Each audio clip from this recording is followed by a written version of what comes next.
I didn't buy the whole ghost thing until a vent hissed my name like it wanted to start a conversation. 3 months back, I grabbed a 1930s rental on the wrong side of the tracks, cracked plaster, porch drooping like it's had a long day, and rent so low it felt stolen. The landlord lives 3 states away, and the lease had one weird clause: keep the access panel in the bedroom closet locked. I figured every cheap place needs a quirk, signed, and got my boxes inside before dark. Section 1. Normalcy. First week was boring in the best way. Floorboards squeaked, the fridge argued with my playlist, and the vents went shh like distant gossip. I filmed it to prove to Mom that haunted houses are just cranky HVAC. Playback showed nothing but white noise. I slept like a rock, proud and ghost-free. Section 2. First signs. Night 8. The whisper sharpened, like someone talking behind a closed door, only the door was sheet metal. Couldn't catch words, but my brain still slammed the brakes. I froze, ear toward the vent, and the second I lifted my head, the sound quit. Old house prank, right? I shut the vent, cranked Spotify, and rolled over. Section 3. Escalation Week 3. The whisper found a rhythm, rising and falling like a bedtime story for a kid fighting sleep. At 3 a.m. it nailed my name. 3 slow syllables, no mistaking it. My stomach free fell. Flashlight in hand, I checked every vent. The rest of the house was dead quiet. Only the bedroom line hosted the voice. I dragged my mattress to the living room, promised to call maintenance Monday, and fell asleep to infomercials. Section 4. The investigation Saturday.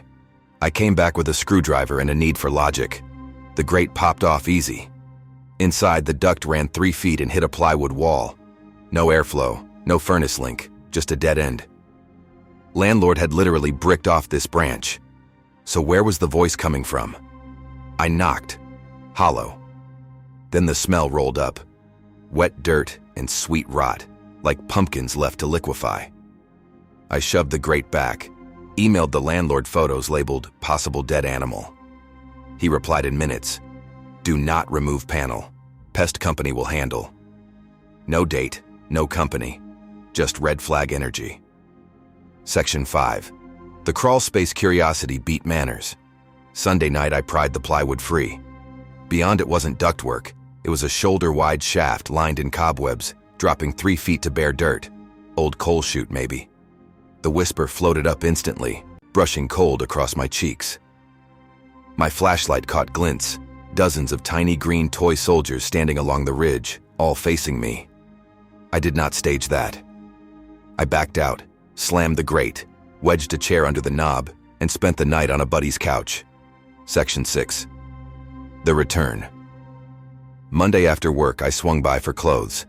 The chair was on its side, closet door gaping, grate unscrewed.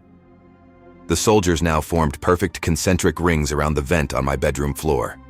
No footprints, no forced lock. Just plastic men guarding a black hole that exhaled cold. I stuffed 2 duffels, texted the landlord he could keep my deposit, and slept in my car while apartment hunting. Section 7. One last look. Call it closure or stupidity. You can't ghost your own life without a final walkthrough. I hit the place at dusk, flashlight in one hand, phone recording in the other. The air felt vacuum-packed, thick like thunderheads. I stepped into the bedroom. The whisper layered itself, multiple mouths speaking at once. Then the line that froze me. Stay and play. We waited so long. My own voice answered, but my lips were sealed. The footage shows my mouth shut while a perfect copy of my cadence says, I'm not leaving. I bolted. Behind me, the grate crashed open, soldiers scattering like hail across hardwood. Section 8 aftermath. Cops found an empty apartment and fresh scratches on the plywood now lying in the crawl space. Each voice adds a soldier. Landlord refunded every cent, swore he'd never seen the shaft, and listed the house again next day.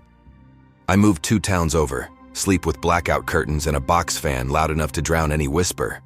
Sometimes YouTube spits out white noise loops, and I still catch my name writing the static. Ever hear something through a vent you can't explain? Smash like so YouTube warns the next renter. Subscribe for more true stories.